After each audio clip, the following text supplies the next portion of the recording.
Fala, marinheiros geek de toda a internet, sejam bem-vindos a mais um HQ.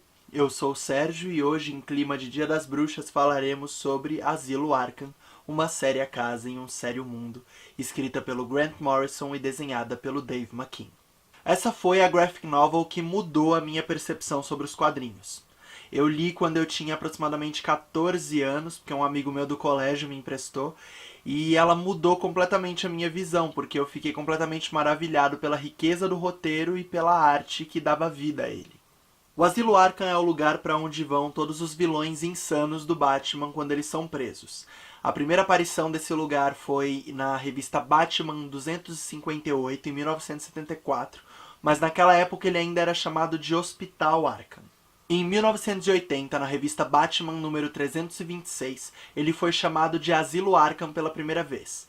Mas foi em 1985, quando lançou-se um catálogo chamado Quem é Quem no Universo da DC, que era uma espécie de guia que falava sobre personagens e acontecimentos do universo, falou-se pela primeira vez sobre o fundador do asilo, Amadeus Arkham. Ao ler sobre a loucura do próprio fundador do asilo, Grant Morrison se inspirou e começou então a pensar num possível roteiro para a história que ia originar Asilo Arkham, uma séria casa em um sério mundo.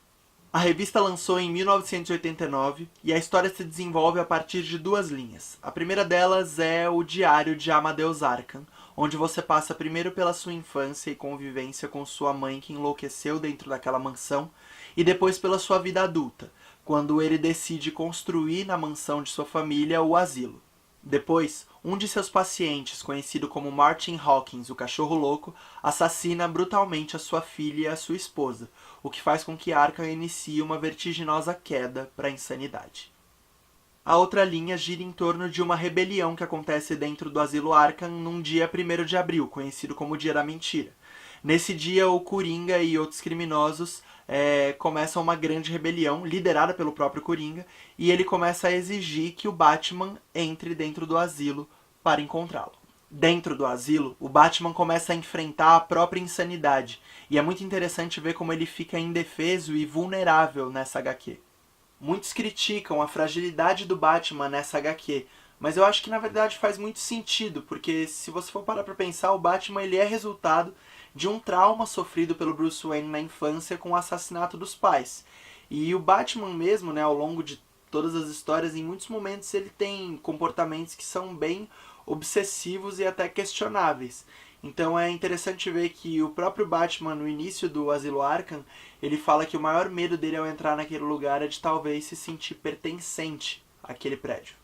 A representação do Coringa nessa HQ também é muito interessante, porque como o Dave McKean adota um estilo mais surrealista, ele representa o Coringa como essa espécie de borrão, com olhos esbugalhados e dentes bem à mostra, num visual bem grotesco mesmo. É muito interessante porque o principal objetivo do Coringa nessa HQ é fazer com que o Batman reconheça e abrace a própria insanidade. Muito parecido do que apareceu anos mais tarde no segundo filme do Christopher Nolan, Cavaleiro das Trevas. E é interessante ver que dizem que Asilo Arkham foi uma das principais referências do ator Heath Ledger para construir o seu papel. Outro personagem que tem um tratamento muito interessante nessa HQ é o Duas Caras. Ele é um personagem conhecido por tomar suas decisões sempre jogando uma moeda, escolhendo entre cara ou coroa.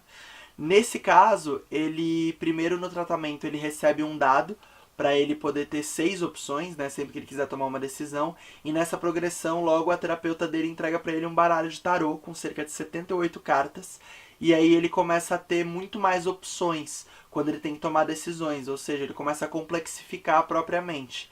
O efeito colateral disso é que ele deixa de conseguir tomar decisões simples, como ir ou não ao banheiro sem ter que consultar um baralho com 78 cartas. Vamos agora ao nosso gráfico de riscos. Risco número 1, risco de paralisia, risco de você ficar completamente travado, olhando por horas para uma imagem que te deixa completamente intrigado e fascinado.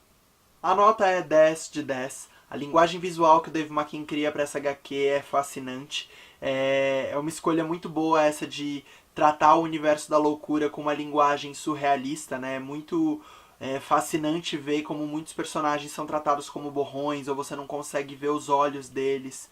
Aparecem alguns vultos, inscrições em cantos de página.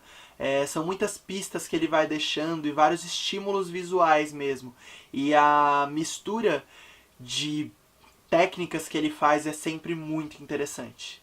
Na técnica dele, ele mistura a ilustração com fotografias, esculturas, fotocópias, e pensar que ele fez tudo isso numa era pré-computador é realmente fascinante.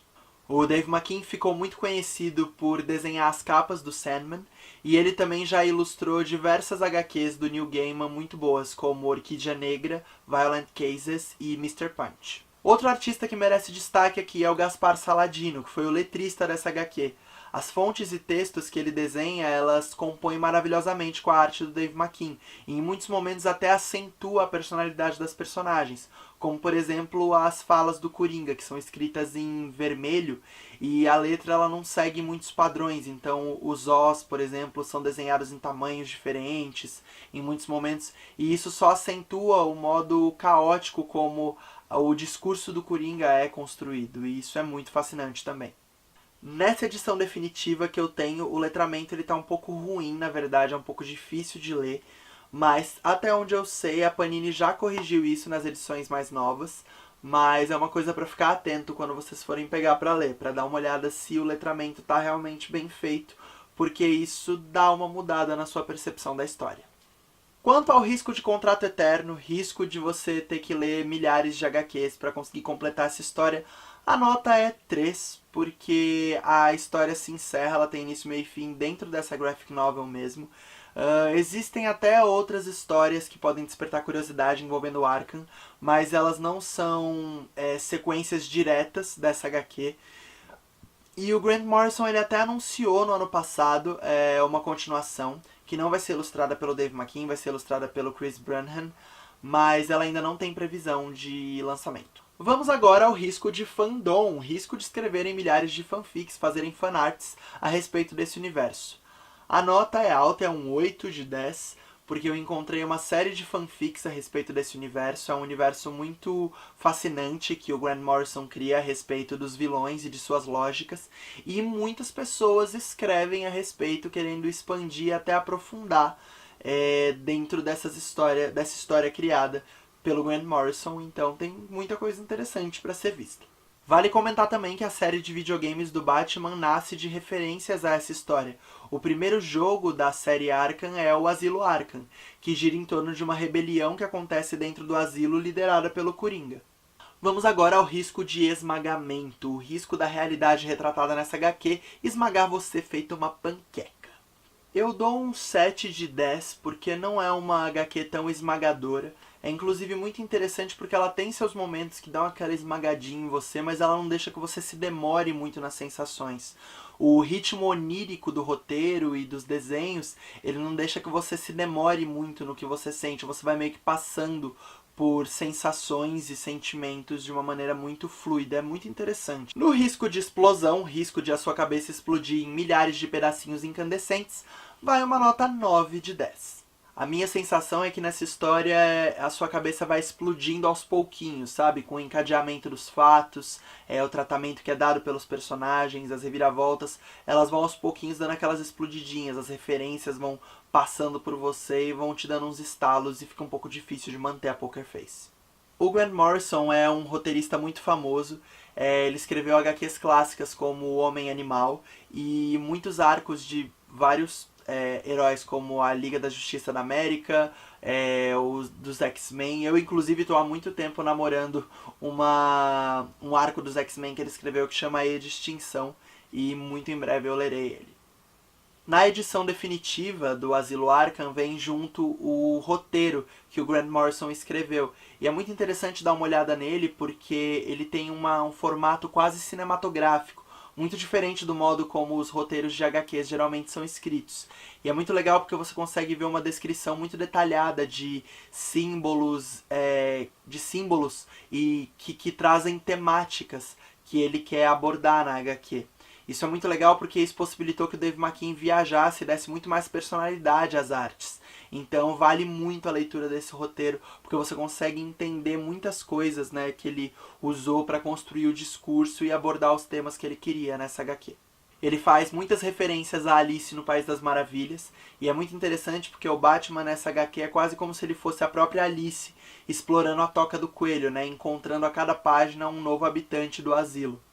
Ele conta também que ele queria que a história fosse como a própria casa, né? Como a própria mansão Arkham, com várias passagens secretas e cômodos desconhecidos.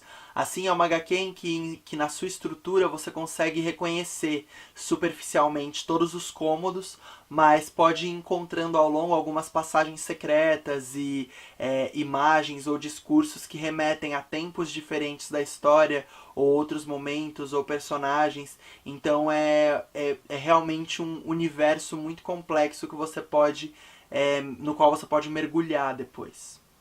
Então, assim como a mente humana, a história tem diversas camadas. E é muito interessante que, por exemplo, tem um momento em que o criminoso, que é conhecido como o Chapeleiro Louco, ele fala que é como se a mansão Arkham fosse uma grande mente que sonhasse cada um deles.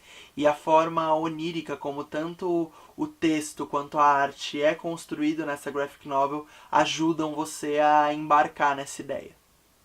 E finalmente, nosso último risco, o risco pombo-correio, o risco de você sair por aí indicando essa graphic novel para todo mundo ler. A nota é 10 de 10, porque essa HQ foi a porta de entrada definitiva para mim, para o universo dos quadrinhos. É uma das HQs que eu mais empresto para as pessoas e a reação é muito positiva sempre. Então eu digo, vale muito a pena, leiam Asilo Arkham. Se ficou alguma dúvida a respeito do universo do Asilo Arkham ou tiver alguma curiosidade que quiser compartilhar com a gente, escreve aqui nos comentários. Se você gostou desse vídeo, não esquece de clicar em curtir para dar aquela ajudinha pra nós. E se inscreve aqui no canal da Maré Geek para ficar sempre por dentro do conteúdo que a gente lança. Então é isso, pessoal. Muito obrigado, um ótimo Dia das Bruxas a todos e até semana que vem.